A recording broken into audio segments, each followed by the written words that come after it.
Les Aigles ne passeront pas les huitièmes de finale des playoffs cette année. Après une première période de haut vol, malgré un joli 3-1 dans le deuxième tiers, La Roche n'arrive pas vraiment à imposer son jeu et perd complètement pied dans le troisième tiers.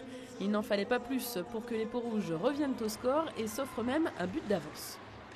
On s'est bien battu, ça s'est joué malheureusement à beaucoup de détails. Et puis, beaucoup de détails.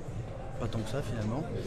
On a mené 3-1, on aurait pu réussir à plier le match entre guillemets et puis ils sont revenus dans le match assez rapidement dans le troisième tiers sur un power play et peut-être une erreur de ma part d'ailleurs. Et puis du coup ils se relancent, ils remarquent un but et puis on a essayé d'aller en chercher un autre, on en reprend un en enlevant le gardien. Bon, ça c'était le risque un peu qui tout double. Mais bon, là c'est un vrai match de play-off intensif où ça joue à pas grand chose et finalement malheureusement c'est pas grand chose pour l'autre camp. Un échec dû à des détails dans l'évolution du match, mais peut-être aussi à certains facteurs généraux. L'absence de Jura Joselka, par exemple, a certainement pesé dans la balance. Et puis le fait qu'Evry, évoluant en poule B, ait eu des matchs intensifs plus régulièrement que les Aigles. Car une chose est sûre, la montée en puissance des Peaux-Rouges a démontré leur capacité physique et psychologique.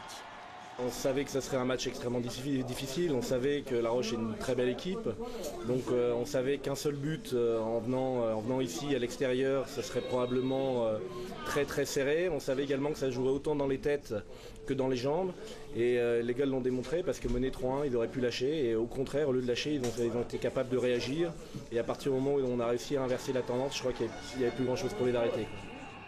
La saison du hockey se termine donc par ce 3-4. Et les visages sont d'autant plus tristes que l'incertitude sur la prochaine saison est dans toutes les têtes. Le club attend d'en savoir plus sur l'avenir de la patinoire et donc de la rentrée. Une affaire à suivre.